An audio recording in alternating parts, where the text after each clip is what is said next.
Hello students, welcome to Vigyan Kaksha. In this video, we will learn about the aldol condensation. This reaction belongs to class 12 syllabus from the chapter aldehydes, ketones and carboxylic acid. And this is very important reaction for every type of exam. Like you can see questions from this reaction in boards as well as in every type of competitive exams. That's why it is very important reaction. So we'll learn this reaction with the help of its detailed mechanism. Okay, fine. So let's start with the reaction. Firstly, let's understand what do you mean by the term condensation. Condensation क्या होता है कि जब दो reactant molecules जो है वो react करेंगे और एक सिंगल प्रोडक्ट बनाते हैं.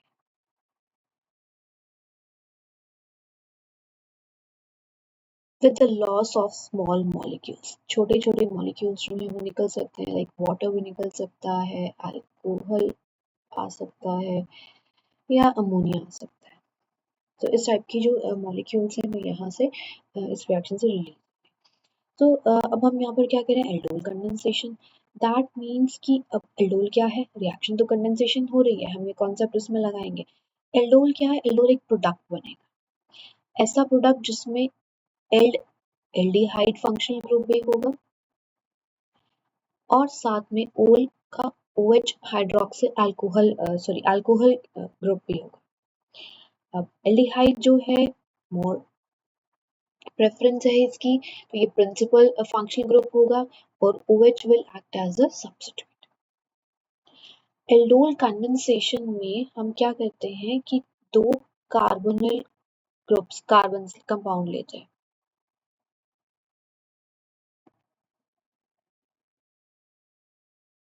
ऐसे कार्बोनिल कंपाउंड्स जिनके पास अल्फा हाइड्रोजन होना चाहिए.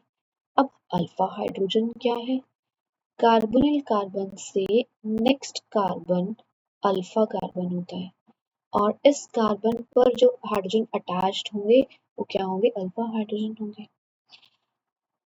अब अल्फा हाइड्रोजन ही क्यों वाला कंपाउंड ही क्यों ले रहे हैं, क्योंकि यहाँ पर दो कार्बोनिल कंपाउंड्स जो हैं वो बेस के साथ रिएक्ट करेंगे. तो बेस का काम क्या होता है, बेस का काम होता है हाइड्रोजन एब्स्ट्रैक्शन. यहाँ पर हाइड्रोजन एब्स्ट्रैक्ट करेगा कौन सा, जो इजीली रिलीज हो सकता है हाइड्रोजन वो एब्स्ट्रैक्ट करेगा. तो यहाँ पर कार्बोनिल कंपाउंड में ऑक्सीजन जो है वो more electronegative, it will abstract electrons. तो अल्फा हाइड्रोजन जो है वो मोर एसिडिक होते हैं क्योंकि यहाँ पर ये इलेक्ट्रॉन्स का क्या होता है, डिस्प्लेसमेंट हो जाता है टुवर्ड मोर इलेक्ट्रोनेगेटिव ग्रुप. तो यहाँ पे जो carbon carbon it will act as electron withdrawing group. तो यहाँ से ये अल्फा हाइड्रोजन जो है वो क्या हो जाते हैं, इजीली अवेलेबल रहते हैं. तो बेस जो है उन्हें फटाफट से रिमूव कर देता है. बेस यहाँ से हाइड्रोजन रिमूव करेगा तो अब बेस के पास अपने इलेक्ट्रॉन्स तो हैं, उसको खाली हाइड्रोजन चाहिए, उसको उसके इलेक्ट्रॉन से कोई मतलब नहीं. तो जो इसका जो बॉन्ड का जो इलेक्ट्रॉन पेयर होगा वो कहाँ चला जाएगा, कार्बन के ऊपर चला जाएगा.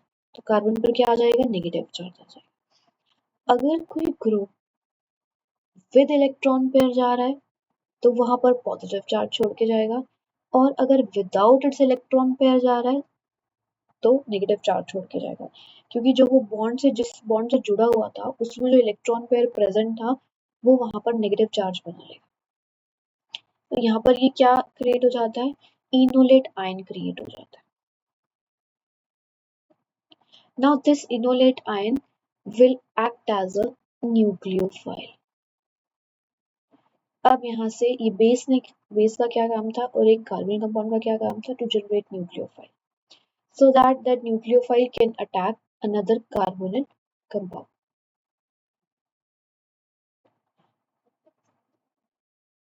इसको एक एग्जांपल से देखते हैं. एक सिंपल एग्जांपल लेते हैं, acetaldehyde. Acetaldehyde is CH3 C double bond O H। अच्छा, इसमें दो कार्बनिक कंपाउंड्स हम एल्डिहाइड भी ले सकते हैं, कीटोन भी ले सकते हैं। दोनों सिमिलर भी टाइप के भी कंपाउंड्स हो सकते हैं और डिफरेंट टाइप के कंपाउंड्स भी हो सकते हैं। तो अगर हम यहाँ पर 2 मॉलिक्यूल्स ऑफ एसिटल्डिहाइड ले रहे हैं और इसके रिएक्शन हम करा रहे हैं सपोज NaOH के साथ,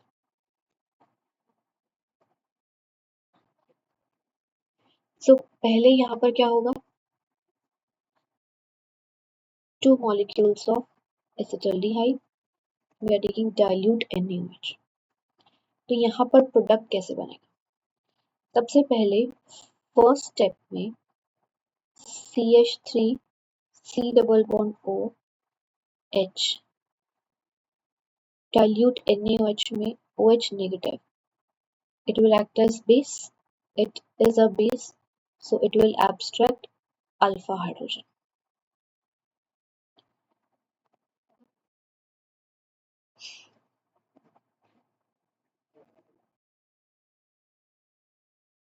इसको थोड़ा सा ओपन चेन स्ट्रक्चर बना लेते हैं ताकि हमें स्टेप इजीली क्लियर हो जाए। तो यहाँ से ये सिर्फ हाइड्रोजन को विदाउट इट्स इलेक्ट्रॉन पेयर जो है वो रिमूव करेगा। तो ये इलेक्ट्रॉन डेंसिटी कहाँ चली जाएगी, कार्बन के ऊपर। तो यहाँ पर क्या आ जाएगा, CH2 negative charge, C double bond OH। यहाँ से ये क्या हो गया, इनोलेट आयन जनरेट हो गया। This is the resonance stabilised ion. CH2 double bond C, ऊपर नेगेटिव चार्ज चला जाएगा H। In second step, this enolate ion will attack on another carbonyl carbon।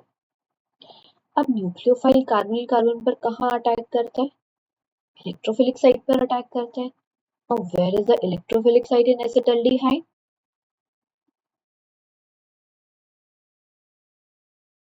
जहां पर इलेक्ट्रॉन डेफिशिएंसी होगी वो इलेक्ट्रोफिलिक साइट होगी। तो यहाँ पर क्या है कि carbonyl carbon, carbonyl compounds, carbonyl carbon is the electron deficient site. क्यों, क्योंकि ऑक्सीजन है उसके पास, ऑक्सीजन इलेक्ट्रोनेगेटिव है, तो वो ऑक्सीजन जो है वो इलेक्ट्रॉन डेंसिटी को अपनी तरफ अट्रैक्ट कर लेगा, making that carbonyl carbon electron deficient. अब न्यूक्लियोफाइल तैयार रहेंगे यहाँ पर इस कार्बन पर अटैक करने के लिए। तो नेक्स्ट स्टेप में यहाँ पर क्या बन जाएगा, CH3। अब स्ट्रक्चर को एज इट इज लिखो, उसमें कोई चेंज नहीं करना। हम यहाँ पर क्या कर रहे हैं कि यहाँ पर हमने CH3 लिख दिया, C लिख दिया, उसके ऊपर O नेगेटिव लगा दिया। अब ये पूरा का पूरा कंपाउंड यहाँ पर अटैच होगा इस कार्बन से। तो इसको मैंने अटैच कर दिया CH2 C double bond OH से, और इस कार्बन पर ऑलरेडी ये हाइड्रोजन था, मैंने इसको यहाँ पर लगा दिया। नेक्स्ट स्टेप में क्या होगा, रिएक्शन वर्कअप रहेगा।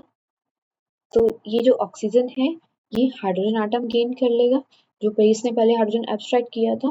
तो यहाँ पर वही रिएक्शन मिक्सचर से ही वो क्या करेगा, वर्कअप करेगा, एच आयंस वर्कअप। तो यहाँ पर क्या बन जाएगा, CH3 CH OH CH3 CH2 C double bond OH। इसका अगर हम नेमिंग करते हैं, हमारे पास एल्डोल प्रोडक्ट बन गया। अगर इसकी नेमिंग करते हैं तो इसकी नेमिंग में क्या आ जाएगा, 1 2 3 4। So its name will be 3-hydroxy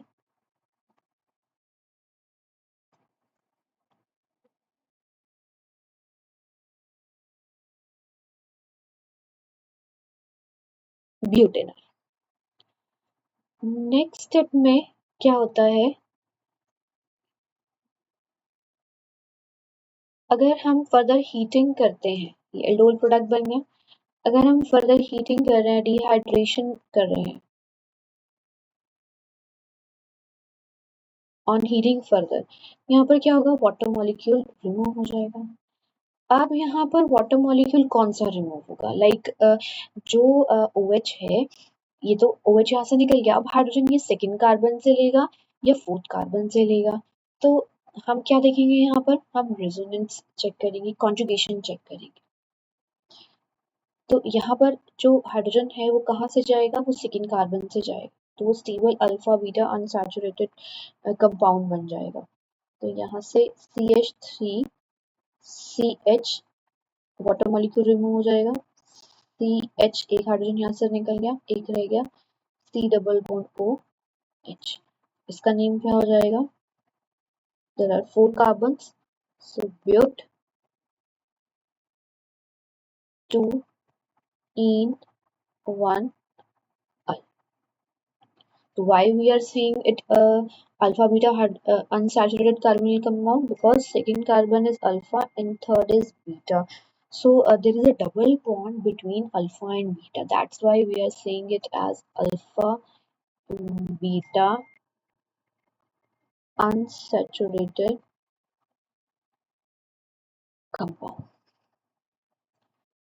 So ये थी aldol condensation reaction. सेम आप कीटोन के साथ भी कर सकते हैं। अगर हम यहाँ पर एसीटोन लेते हैं,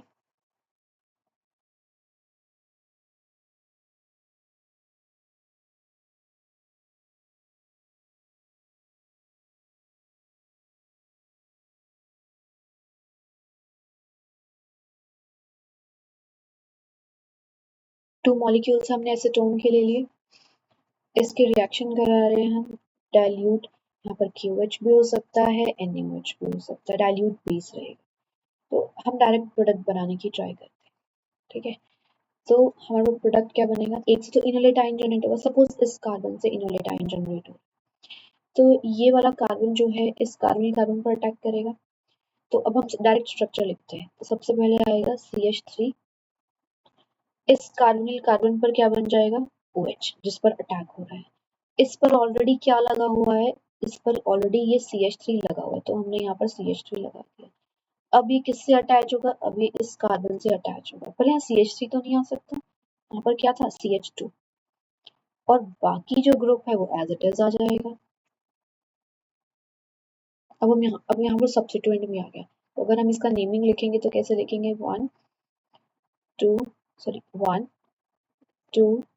3 4 5, तो इसका नेम हो जाएगा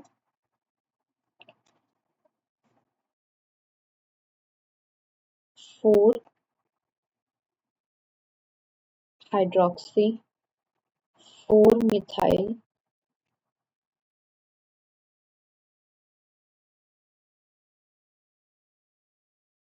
पेंटेनोन। अगर हम इसका फर्दर डिहाइड्रेशन करते हैं तो क्या आ जाएगा,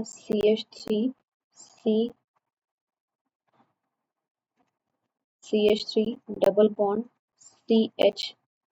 C double bond O CH3, तो यहाँ पर हमारे पास ये एल्कीन आ जाएगा, इसका नेम होगा 4 मिथाइल 1 2 3 4 5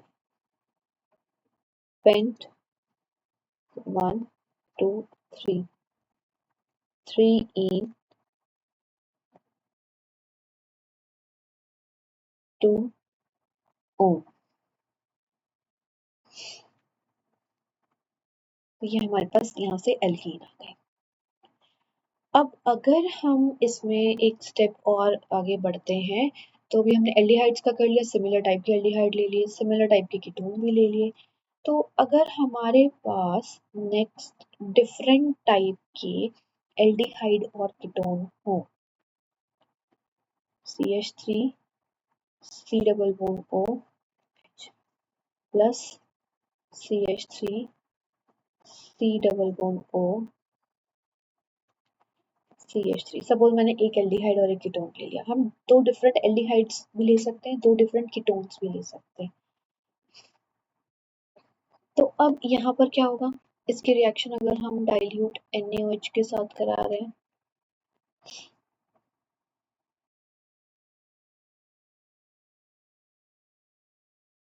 तो अब देखो, इनोलेट आयन इससे भी बन सकता है और इससे भी बन सकता है, तो यानी कि दो इनोलेट आयन बनेंगे। और दो इनो अगर सपोज मैंने इससे बनाए, ये फर्स्ट हो गया, ये सेकेंड हो गया, सपोज मैंने सेकेंड वाले से इनोलेट आयन बनाया, तो ये इनोलेट आयन किस पे अटैक करेगा? अपने ही मॉलिक्यूल पर अटैक करेगा या दूसरे पे अटैक करेगा? तो वो दोनों पे अटैक कर सकता है, अपने मॉलिक्यूल पर भी अटैक कर सकता है और दूसरे मॉलिक्यूल पर भी अटैक कर सकता है। तो सपोज अगर मैं सेकेंड का इनोलेट आयन बना रही हूँ, तो अगर वो फर्स्ट पे अटैक करेगा तो प्रोडक्ट क्या बनेगा? CH3 COH H CH2 C double bond O CH3। अगर वो अपने ही मॉलिक्यूल पर अटैक करता है तो प्रोडक्ट क्या बनेगा? CH3 COH, नीचे CH3 आ जाएगा ब्रांच, उसके बाद फिर यही molecule CH2 C double bond O CH3।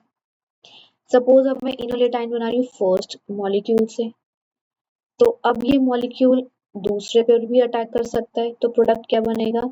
CH3 COH CH3 CH2 C double bond O H। और अगर ये अपने ही मॉलिक्यूल पर अटैक करे,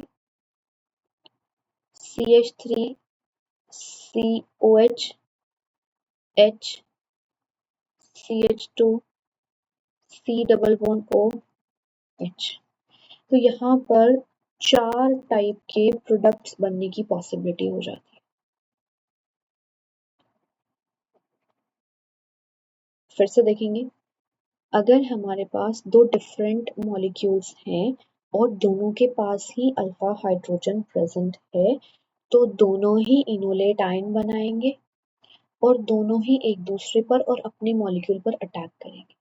तो टोटल यहाँ पर 4 एल्डोल प्रोडक्ट्स बनते हैं, तो इसे बोलते हैं हम क्रॉस एल्डोल रिएक्शन।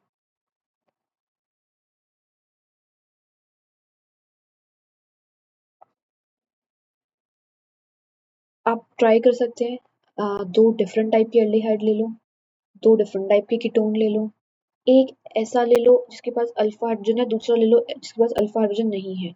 जिसके पास अल्फा हाइड्रोजन नहीं है उस पर वो as a electron deficient site attack act करेगा और दूसरे वाला न्यूक्लियोफाइल की तरह एक्ट कर जाएगा। उसमें डिफरेंट नंबर ऑफ प्रोडक्ट्स बनेंगे। तो वो रिएक्शन आप ट्राई कर सकते हैं कि आप एक ले लें फॉर्मेल्डिहाइड ले लो और दूसरा ले लो एसिटल्डिहाइड। तो इसके आप देख सकते हैं कि आप देखेंगे कितने प्रोडक्ट्स पॉसिबल होंगे। So this was all about aldol condensation reaction। आप डायरेक्ट अप्लाई कर सकते हैं क्योंकि अगर हमें थ्योरी एग्जाम देना है तो उसमें मैकेनिज्म इम्पोर्टेंट रहता है, बट अगर किसी कॉम्पिटिटिव एग्जाम के लिए कर रहे हैं तो उसमें हम डायरेक्ट प्रोडक्ट चेक कर सकते हैं। तो अगर आपको एक बार मैकेनिज्म से हो गया तो आप इजीली इसके डायरेक्ट प्रोडक्ट बना सकते हैं, उसमें कोई दिक्कत नहीं होगी। बट एक बार मैकेनिज्म से अगर हम क्रैम कहते हैं डायरेक्ट प्रोडक्ट, तो उसमें कहीं ना कहीं हमारा जो स्टेप है वो मिस हो जाता है, क्योंकि कई बार स्टूडेंट जो है वो ये सब्स्टिट्यूएंट लगाना ही भूल जाते हैं। तो जब आप अटैक करा रहे हैं तो उस कार्बन के ऊपर जो ऑलरेडी एटम्स लगे हुए हैं उनको पहले लिखो एज इट इज, उस स्ट्रक्चर को बना दो और उसमें फर्दर जो चेंजेस आप कर रहे हैं अटैक करके वो चेंजेस कर दो, बाकी स्ट्रक्चर सिमिलर बनेगा। तो इसमें प्रोडक्ट बनाने में काफ़ी मिस्टेक हो जाती है क्योंकि हम ब्रांच भूल जाते हैं। तो इस चीज़ का हमें ध्यान रखना है कि सब्स्टिट्यूएंट अगर है वहाँ पर वो भी रहेगा, ब्रांच रहेगी, ब्रांच हमेशा रह जाती है, उसमें मिस्टेक रहती है। तो इसको आप पहले मैकेनिज्म से कीजिए, फिर उसके बाद डायरेक्ट प्रोडक्ट्स बनाने की कोशिश कीजिए, तो ये इजीली रिएक्शन हो जाएगी। Thank you for watching this video. Next video में हम और इसके क्वेश्चंस ट्राई करेंगे।